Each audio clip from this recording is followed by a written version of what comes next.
Dalam sebuah hadis Rasulullah Shallallahu Alaihi Wasallam pernah bersabda, Ya Aba Dzar, la antaghdua fatu'allima baban min kitabillahi ta'ala khairun laka min antusalliya mi'ata rak'atin.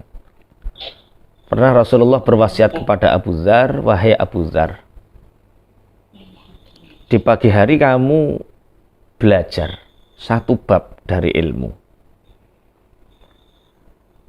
dari kitabnya Allah, baik itu Al-Quran ataupun hadis, itu lebih baik darimu daripada engkau beribadah sholat 100 rakaat. Kita mengkaji satu bab dari ilmu Al-Quran atau hadis, itu lebih baik daripada sholat 100 rakaat. Artinya bukan berarti terus sholat itu lebih rendah derajatnya dibanding mengaji. Ya, artinya orang sholat tanpa ilmu, sholatnya tidak diterima. Tapi kalau orang ngaji tanpa dipraktekkan, misal ngaji tentang bab sholat tapi tidak dipraktekkan sholatnya dengan sesuai tuntunan ilmunya, maka orang ini akan menjadi orang fasik. Artinya belajar tentang ilmu ini sebuah keniscayaan, sebagaimana tadi ibu-ibu MC tadi mengatakan, tanpa ilmu hidup tidak bermutu. Ya, itu memang benar sekali, karena Rasulullah SAW selalu berwasiat untuk selalu kita memperbanyak ilmu, untuk kita selalu memperbaiki ilmu.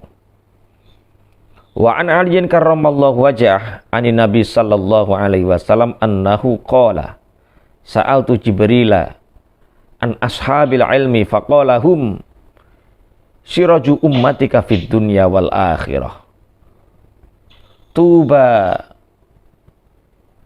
liman arrafahum wal wailu liman angkarahum wa abghadahum. Diceritakan dari Sayyidina Ali karramallahu wajhah. Sayyidina Ali ini menceritakan dari Rasulullah Muhammad sallallahu alaihi wasallam bahwa beliau bersabda, aku bertanya kepada malaikat Jibril tentang orang-orang yang berilmu, orang-orang yang mempunyai ilmu.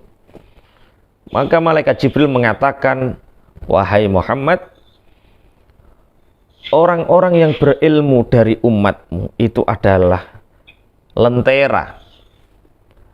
Mereka itu adalah lampu umatmu, penerang umatmu di dunia dan akhirat. Beruntung sekali orang-orang yang mengenal mereka, dan celaka bagi orang yang mengingkari dan membencinya. Artinya tugas kita adalah mencintai orang-orang yang berilmu, mengenal mereka, kemudian mengambil ilmunya, kemudian mengamalkan ilmunya. Makanya ketika kita ngaji bareng-bareng sama orang alim, selayaknya selalu kita berdoa dalam hati, Allahumma kama jama'atana fid dunya ijma' bainana fil jannah ijma' bainana fil barzakh hattal jannah. Kalau kita ngaji bareng-bareng sama orang alim, ngaji sama orang-orang yang berilmu, kita berdoa, ya Allah, sebagaimana Engkau mengumpulkan kami di dunia, ya Allah, kumpulkan kami bersama mereka di barzakh sampai di surga. Allahumma amin ya rabbal alamin. Dalam sebuah hadis juga diceritakan dari Rasulullah sallallahu alaihi wasallam, man shalla salatal jamaah atau man shalla as-salata ma'al jamaah wa jalasa fi halaqatil ilmi wa sami'a kalamallahi wa amila bihi a'tahu Allah ta'ala sittata asya. Barang siapa melaksanakan sholat jamaah dan dia duduk di dalam majelis ilmu, kemudian mendengar firman-firmannya Allah yang diterangkan, kemudian mengamalkannya, maka Allah akan memberikan orang ini 6 hal. Jadi kalau kita istiqomah sholat jamaah, kemudian kita hadir di majelis-majelis ilmu, mendengarkan apa yang difirmankan Allah, mengamalkannya, maka Allah akan memberikan kita 6 hal. Apa itu yang pertama? Ar-rizqa minal halal. Yang pertama, Allah akan memberikan rizki kita dari halal. Bapak Ibu pangapunten, kenapa rizki halal ini penting sekali? Karena banyak orang diuji oleh Allah, hartanya banyak, halal. Ada yang hartanya banyak sekali, haram. Ada yang sedikit, haram. Ada yang sedikit, halal. Orang yang tidak istiqomah sholat jamaah dan tidak menghadiri majelis ilmu, bisa jadi rizkinya banyak, uangnya banyak, tapi haram. Berbeda dengan orang yang suka hadir di majelis ilmu, melaksanakan sholat jamaah, diberi oleh Allah anugerah berupa rizki yang halal. Walaupun sedikit halal, alhamdulillah, syukur-syukur, banyak yang halal. Allahumma amin. Banyak yang halal. Yang kedua yaitu wayanjua min adzabil qabri. Yang kedua adalah Allah memberikan keselamatan dari siksa kubur. Jadi kita ngaji seperti ini, mendengarkan hadisnya Nabi, mendengarkan firman-Nya Allah, kemudian mengamalkannya, kita akan diselamatkan oleh Allah dari siksa kubur. Wa yu'ta kitabuhu biyaminihi. Dan yang ketiga, orang ini besok di akhirat akan menerima catatan kitab, catatan amalnya dari tangan kanannya, tangan kanannya. Wa yamurru 'ala sirat kal barqi al-khatif. Kemudian orang yang ahli salat jamaah dan ahli hadir di majelis-majelis ilmu, besok dia akan berjalan di atas sirat seperti kilat yang menyambar, saking cepatnya, saking cepatnya. Wa yusharu minan nabiyina. Yang keempat, dia nanti orang yang ahli salat jamaah dan senang hadir di majelis ilmu, maka dia akan dikumpulkan oleh Allah bersama para nabi. Wa banallahu lahu baitan fil jannah min yaqutat hamra lahu arba'una baban. Dan Allah akan membangunkan untuknya rumah di surga dari yakut yang merah dan mempunyai 40 pintu. Ini keistimewaan orang yang sholat jamaah dan senang hadir di majelis ilmu. 6 hal ini, yaitu apa? Rizki yang halal, selamat dari siksa kubur, menerima buku catatan amalnya dengan tangan kanannya, melewati sirat seperti kilat yang menyambar, dikumpulkan dengan para nabi, dan Allah membangunkan untuknya rumah atau istana di surga dari intan permata yang merah dan pintunya berjumlah 40. Semoga Allah menjadikan kita termasuk orang-orang yang istiqomah sholat jamaah dan istiqomah hadir di majelis ilmu. Allahumma amin ya rabbal alamin. Ini adalah keutamaan bagaimana Allah memberi kemuliaan terhadap orang yang hadir di majelis ilmu. Orang yang suka mendatangi halakoh-halakoh atau pertemuan-pertemuan yang di situ ada pembahasan tentang ilmunya. Apalagi komit ini kan 2, bahas tentang ilmu dan bahas tentang khataman Quran. Ada 2 kemuliaan. 1 kemuliaan tentang keutamaan ilmu, 2 tentang kemuliaan Al-Quran. Ya, semoga Allah ridho dengan apa yang kita ikhtiarkan, dan semoga Allah memberikan keberkahan untuk kita semua. Allahumma amin ya rabbal alamin. Di dalam tafsir At-Taisir diterangkan sebuah hadis. Wa an Ibnu Abbas radhiyallahu anhuma annahu qala khiyira Sulaiman wa alaihi salam bainal ilmi wal mulki. Suatu ketika Nabi Sulaiman alaihissalam diberi pilihan oleh Allah untuk memilih dua hal, yaitu antara ilmu dan istana kerajaan. Fakhtaro al-ilma. Kemudian Nabi Sulaiman memilih ilmu. Fa'utiyal ilma wal mulka. Kemudian karena Nabi Sulaiman memilih ilmu, maka Allah memberinya dua hal, yaitu Allah memberikan ilmu dan istana. Hadis ini menggambarkan betapa ilmu ini bisa menarik istana. Ilmu ini bisa mendatangkan apapun yang dikehendaki. Ini keistimewaan ilmu, sebagaimana wonten dawuh man arada dunya fa'alaihi bil ilmi. Barang siapa yang menginginkan dunia, maka dia harus punya ilmu, namanya ilmu duniawi. Wong kok orang duwe ilmu duniawi nasibnya dadi buruh. Buruh niku awak lebur ora weruh.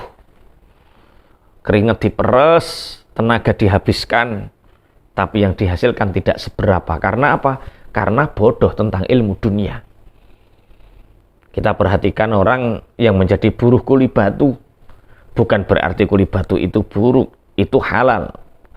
Thalabul halal itu luar biasa. Ini menceritakan perbedaan antara orang yang pinter ilmu dunia dengan bodoh ilmu dunia. Ada orang yang tidak ngerti ilmu duniawi, dia jadi buruh kuli batu, ngusungi waktu mengangkat batu ke atas truk. Satu truk berapa? Gajinya 100.000, 200.000, kadang dibagi 2 orang, 3 orang. Keringet sak jagung-jagung, tenaga diperes dientekke 100.000, 200.000. Ada orang ngambil batu kecil, batunya kecil, nggak berat, ya ora keringetan, tenaga juga tidak sampai habis, ngambilnya juga tidak terlalu sulit. Batu kecil diambil 10 juta. Apa itu 10 juta? Batu apa itu? Batu permata. Batu permata akik. Oh. Lah nek permata akik wis rasah ngaji, rasah sekolah, modal grindo. Larian nih kan mana batu akik. Batu akik. Batu ginjal loh Bu, batu ginjal, batu akik. Batu ginjal. Ada orang terkenal batu ginjal. Batunya kecil. Ngambilnya juga enggak ngoyo, keringetan ya ora, meruntus ya ora. Diambil, bayarnya 10 juta. Kira-kira bayar napa mboten? Bayar. Karena apa? Orang punya ilmu duniawi. Nah, ini penting. Nabi Sulaiman ketika ditawari oleh Allah, wahai Sulaiman, engkau memilih mana? Engkau memilih ilmu atau istana kerajaan? Kekuasaan. Nabi Sulaiman memilih ilmu. Karena Nabi Sulaiman memilih ilmu, inilah Allah memberikan dia ilmu dan memberikan dia kekuasaan, istana kerajaan. Wa qala ba'dul hukama. Sebagian ulama-ulama ahli hikmah itu mengatakan al ilmu salah satu ahrufin. Ilmu itu dari 3 huruf. Ain, kemudian lam, kemudian mim. Istiqaqul aini min illiyin. Terbentuknya huruf ain itu singkatan dari illiyin, tempat yang tinggi. Dan lam itu terbentuk dari kata al-lutfi. Lutfi itu artinya belas kasih. Mim itu artinya al-mulki. Artinya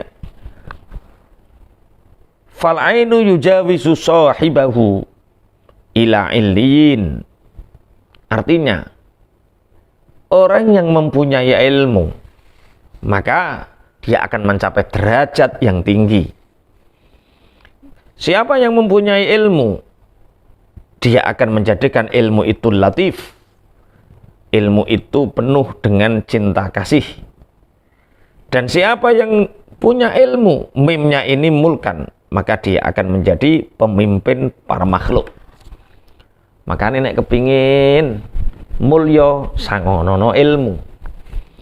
Anak-anak kita disangoni ilmu, cucu-cucu kita disangoni ilmu, bahkan diri kita sendiri sangoni ilmu. Ilmu apa? Ya ilmu agama, ya ilmu dunia. Ilmu agama biar selamat di akhirat, ilmu dunia biar enak hidup di dunia. Apalagi pangapunten, Allah berfirman dalam Al-Quran, yarfa'illahu alladhina amanu minkum walladhina utul ilma darajat. Allah mengangkat derajatnya orang-orang yang beriman dan mengangkat derajatnya orang-orang yang berilmu. Berarti dua yang mengangkat derajat manusia, iman dan ilmu. Orang yang berilmu, anak wong melarat, disangoni ilmu, dia akan mulia. Orang tuanya juga akan menikmati kemuliaannya. Anaknya orang kaya, disangoni ilmu, dibekali ilmu, anak ini akan menjadi mulia, orang tuanya juga ikut mulia. Siapapun kalau punya bekal ilmu, maka derajatnya akan diangkat oleh Allah, akan menjadi mulia. Ilmu itu ibarat angka 0 dinilai mata uang, misal rupiah. Kita, anak-anak kita sudah punya bekal jasad, fisik itu angka 1. Ilmunya itu 0. Semakin nolnya banyak, maka uang ini akan semakin mahal. Contoh, uang 1000, nolnya hanya 3. Uang 100.000, nolnya 5. Kira-kira ibu kalau dikasih tawaran, panjenengan dikasih suaminya uang 1000 sama uang 100.000, kira-kira milih mana? Tentunya 100.000. Semakin nolnya banyak, semakin bernilai. Uang 100.000 digelitake teng pundi-pundi, dia ditaruh dimanapun, dia akan bernilai. Di rumah wong, di rumah apik. Sama dengan orang yang berilmu, ditaruh di mana saja dia, berada di mana saja dia, orang yang berilmu, dia tetap akan mulia dan dia tetap akan menjadi pemimpin. Di Bojonegoro itu ada, Bu, anaknya orang biasa. Rumahnya itu Ndolok Gede. Ndolok Gede itu salah satu desa pelosok di Bojonegoro. Itu ada orang ilmu dunianya pinter, namanya Pratikno. Itu rumahnya tengah hutan, bapak ibunya juga hidupnya sederhana. Cuma anak ini terkenal pinter dari kecil. Kemudian dia sekolah di Jakarta, kemudian pulang di Bojonegoro di tengah hutan. Walaupun hidup di pedesaan yang pelosok, tapi karena punya ilmu, diangkat derajatnya oleh Allah. Ketika Pak Joko Widodo jadi presiden, dia diangkat menjadi Mensesnek, Menteri Sekretaris Negara, 2 kali berturut-turut atau 2 periode. Artinya, anake sapa-sapa lah urip ning dilah, nek duwe bekal ilmu bakal mulya. Sama dengan orang yang punya ilmu agama. Di Lamongan itu ada desa namanya Nggelap, Kecamatan Laren. Nggelap itu apa?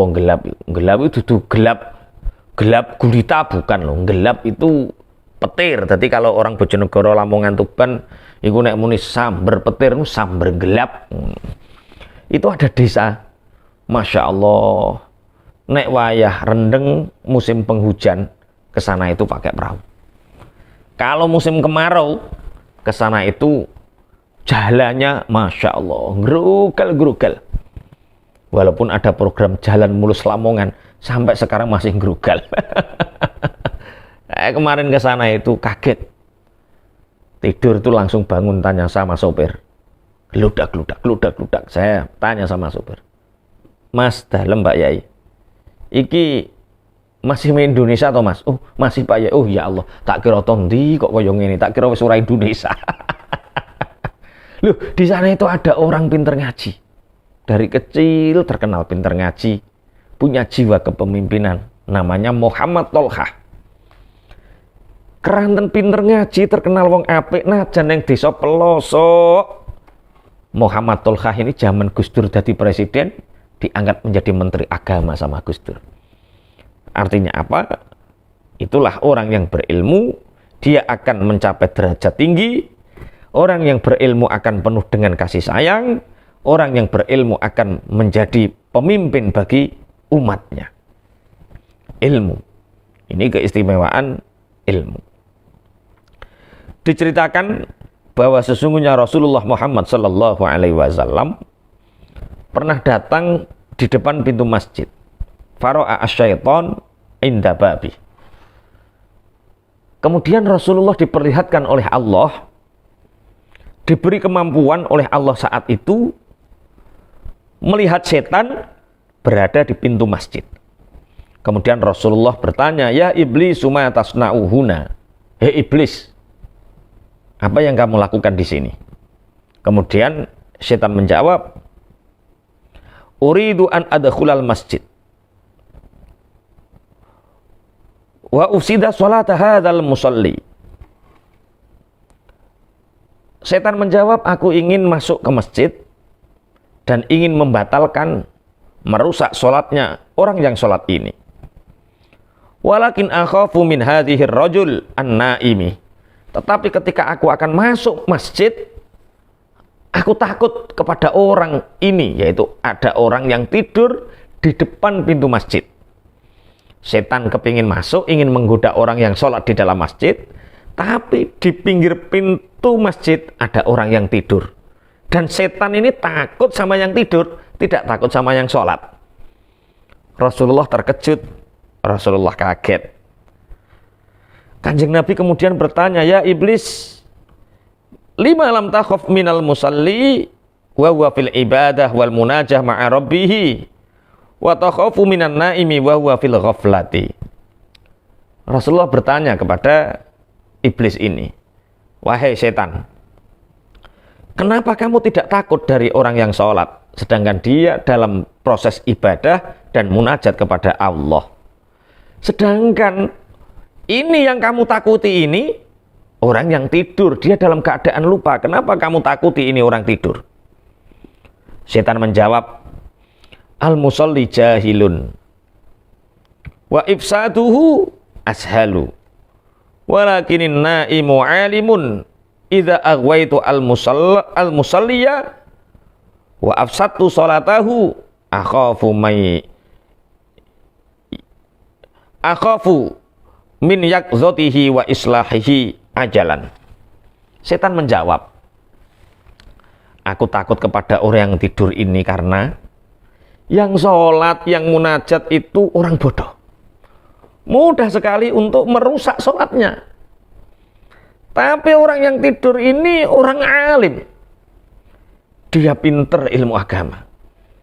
Ini kalau orang sholat itu tak goda, kemudian sholatnya batal, rusak.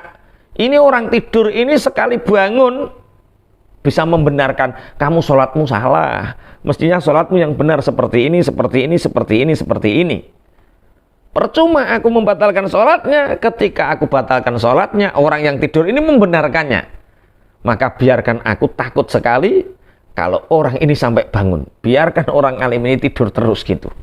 Oh ternyata inilah yang dimaksud Rasulullah Shallallahu Alaihi Wasallam, naumul alimi khairun min ibadatil jahil. Rasulullah pernah bersabda, tidurnya orang alim itu lebih utama daripada ibadahnya orang bodoh. Turune wong alim iku luwih apik tinimbang ibadahe wong sing bodoh. Karena apa? Ibadahe wong sing bodoh gampang ora keterima, mudah untuk tidak sah. Tapi orang alim walaupun tidur sekali dia terjaga, dia bisa membenarkan orang-orang dari kesalahannya.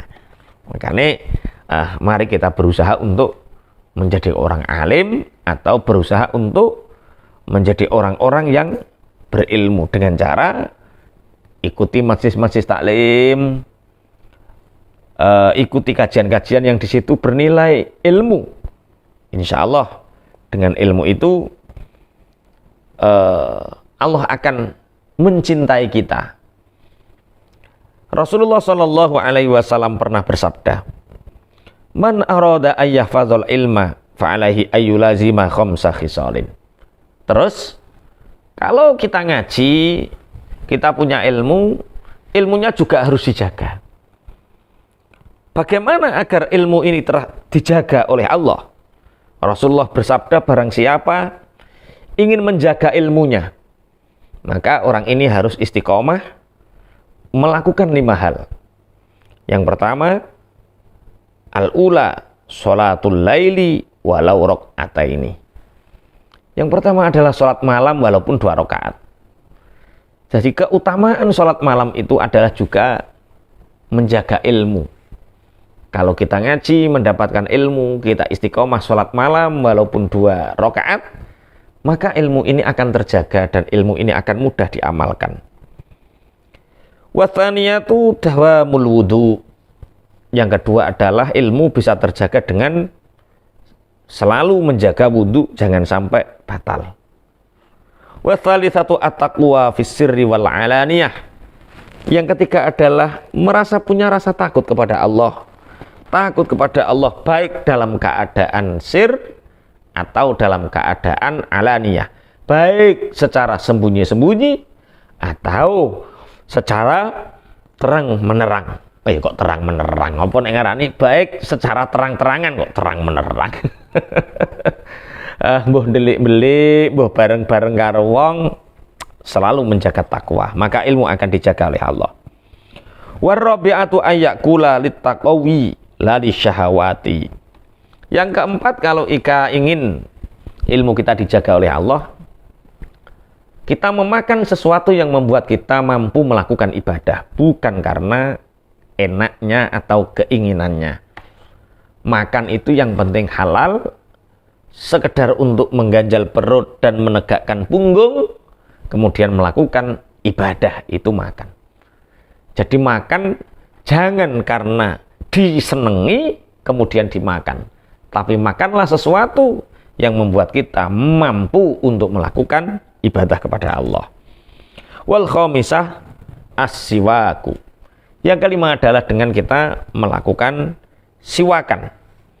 Siwak itu melakukan apapun, menggunakan apapun yang barang ini bisa membersihkan gigi dan menyedapkan bau mulut, itu namanya siwak. Orang-orang zaman Rasulullah atau orang-orang soleh biasa menggunakan kayu arok. Kayu arok itu kayu kecil yang bisa menetralisir bau mulut.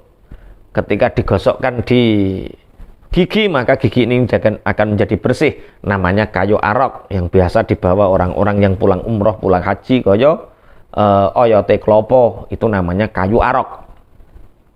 Bagaimana kalau kayu arok ini sulit didapatkan? Berarti dengan siwakan, dengan apapun yang menyebabkan bau mulut kita menjadi harum dan gigi kita menjadi bersih, baik itu dengan sikat gigi atau dengan hal-hal yang lain. Rasulullah Shallallahu Alaihi Wasallam juga pernah bersabda, khairud dunya wal akhirah ma'al ilmi, wa syarafud dunya wal akhirati ma'al ilmi. Kebaikan dunia dan akhirat itu bersamaan dengan ilmu, dan kemuliaan dunia dan akhirat itu juga bersamaan dengan ilmu. Artinya, kalau kita ingin mulia di dunia, ya tetap kita punya ilmu dunia. Kalau kita ingin di akhirat nikmat masuk surganya Allah, maka kita juga harus punya ilmu yang disebut dengan ilmu din atau ilmu agama. Bismillahirrahmanirrahim. Ini kemuliaan-kemuliaan bagaimana Allah mengistimewakan orang-orang yang berilmu. Bismillahirrahmanirrahim. Diceritakan idza kana yaumul qiyamati yu'ta bi arba'ati nafarin inda babil jannah bighairi ru'yatil hisab wal azab. Diceritakan besok hari kiamat ini didatangkan 4 golongan di depan pintu surga. 4 golongan ini tahu-tahu sudah di depan pintu surga tanpa melihat hisab dan azab. Al-awwalu al-alim alladzi amila bi'ilmihi. Yang pertama yang di depan pintu surga tanpa tahu azab, tanpa tahu hisab, yaitu orang alim yang mengamalkan ilmunya. Wathani al-hajj alladzi hajja bighairi amalil fasad. Yang kedua, orang yang melakukan ibadah haji dan hajinya ini mabrur tanpa celah, tanpa ada sesuatu hal yang merusak. Ini orang yang haji ikhlas mabrur besok di surga, di depan pintu surga tanpa melihat hisab dan tanpa melihat azab. Wa tsalitsu asyahidu alladzi qutila fil ma'arakah. Yang ketiga adalah orang yang mati syahid yang terbunuh karena di dalam peperangan membela agamanya Allah. Warabi'u as-sakhiyu alladzi iktasaba malan halalan wa anfaqahu fi sabilillahi bighairi riya'in. Yang keempat adalah orang yang dermawan, sakhi. Orang yang dermawan yang bekerja mengumpulkan uang-uang halal, harta-harta halal, kemudian menginfakkan hartanya untuk perjuangan di jalan Allah fi sabilillah. Akhirnya 4 orang ini tadi siapa? Orang alim yang mengamalkan ilmunya, orang haji yang hajinya itu karena sempurna hajinya tanpa ada celah. Yang ketiga adalah orang yang mati syahid karena membela agamanya Allah. Yang keempat adalah orang yang dermawan yang bekerja untuk mendapatkan halal kemudian menginfakkannya. Orang 4 golongan ini tahu-tahu di depan surga tanpa tahu hisab dan tanpa melihat azab. Akhirnya apa yang terjadi?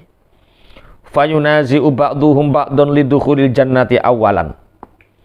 Keempat orang ini berdebat tentang siapa yang berhak pertama kali untuk masuk surga. Jere sing haji aku dhisik dhewe, jere wong sing alim aku dhisik dhewe, jere wong sing mati syahid aku dhisik dhewe, jere orang yang dermawan aku dhisik dhewe. Aku yang pertama kali. Akhirnya fayursilullahu ta'ala Jabrailu liyahkuma bainahum. Akhirnya Allah mengutus malaikat Jibril untuk memutuskan, memberi keputusan di antara mereka. Kemudian fayas'alu awalan asyahid. Malaikat Jibril bertanya pertama kali kepada orang yang mati syahid. Fayaqulu lahu ma amilta fid dunya wa anta tazidu dukhulul jannah. Fayaqulu lahu ma amilta fid dunya wa anta turidu dukhulal jannati awalan. Malaikat Jibril bertanya kepada orang yang mati syahid, amalan apa di dunia yang engkau kerjakan sehingga engkau menginginkan masuk surga pertama? Fayaqulu qutiltu fil ma'rakati ridallah ta'ala.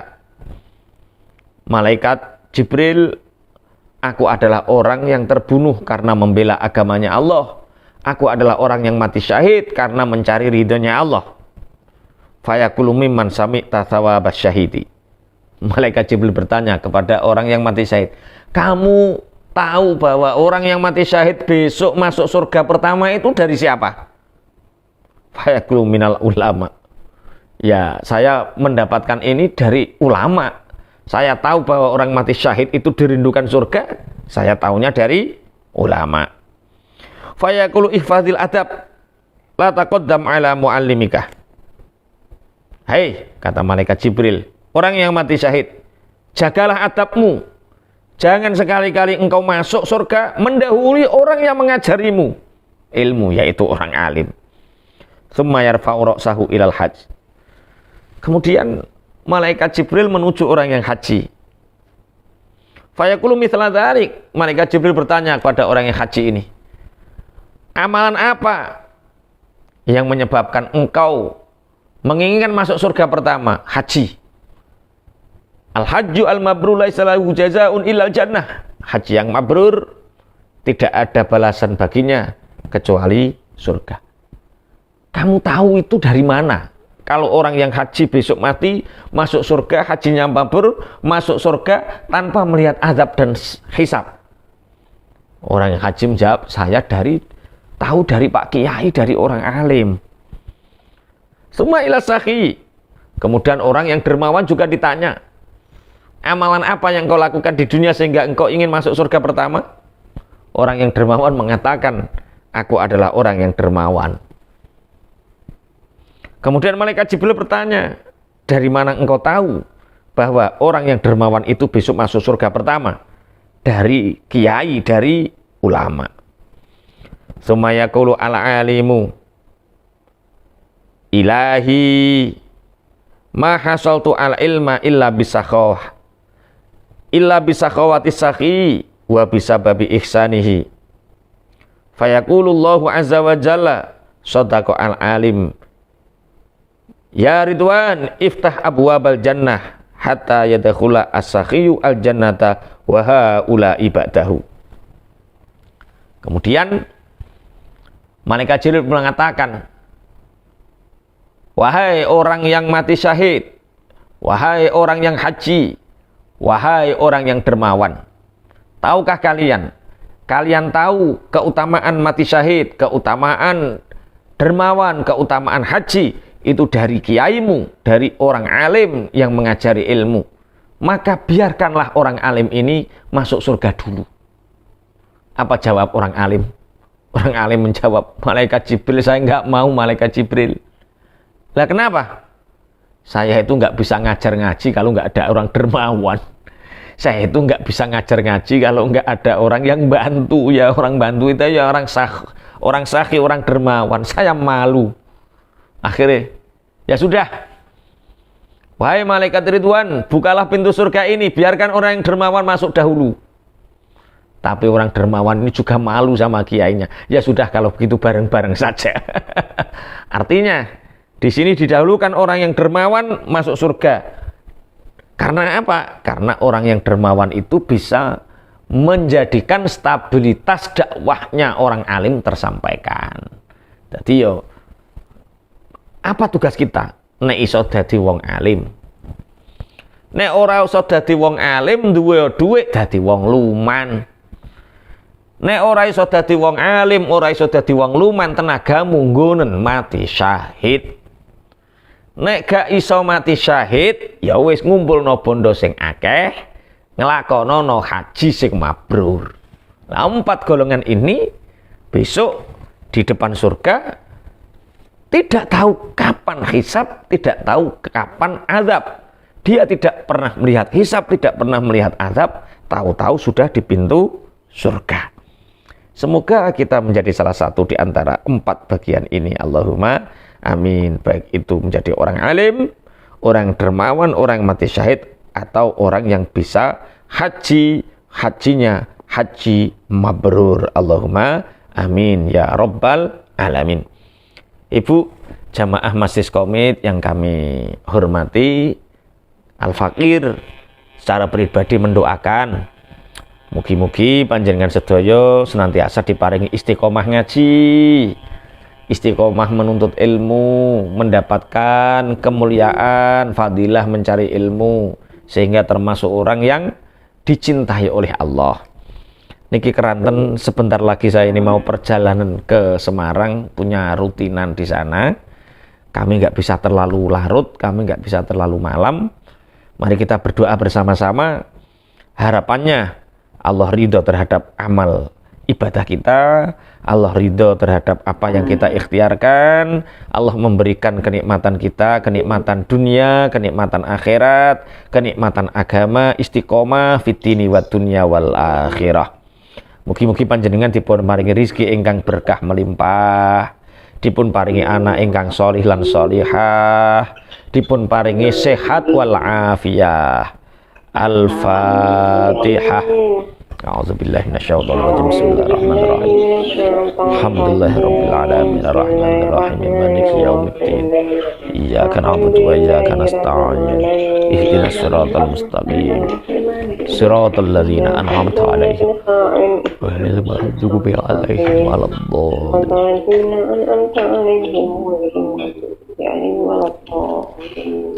Bismillahirrahmanirrahim. Alhamdulillahirabbil alamin hamdan yuwafi ni'amahu wa yafi'u mazidah. Ya Rabbana lakal hamdu kama yanbaghi li jalali wajhika li ma'azimi sultanik. Wassalatu wassalamu ala sayyidina Muhammadin walhamdulillahi rabbil alamin. Allahumma inna maghfirataka arja min a'malina ya Allah wa inna rahmataka awsa'u min dhunubina ya Allah. Allahumma illam nakun ahlan an nabla rahmatak fa rahmatuka ahlun anta bulughuna li annaha wasi'at kulla syai'in ya arhamar rahimin. Allahumma aslih qulubana wa azil uyubana wa tawallana bil husna wa zayyina bit taqwa wajma' lana khairal akhirah wal ula warzuqna ta'ataka ma abqaitana. Allahumma yassir lana lil yusra wa jannibna al usra wa a'idna min syururi anfusina wa min sayyiati a'malina wa a'idna min adzabin nari wa adzabil qabri wa min fitnatil mahya wal mamati wa min fitnatil masiihid dajjal. Rabbana atina min ladunka rahmatan wa hayyi' lana min amrina rasyada. Allahumma inna nas'aluka al-'afwa wal 'afiyah. Allahumma inna nas'aluka al-'afwa wal 'afiyah. Allahumma inna nas'aluka as-sihhah wal 'afiyah fid dini wad dunya wal akhirah.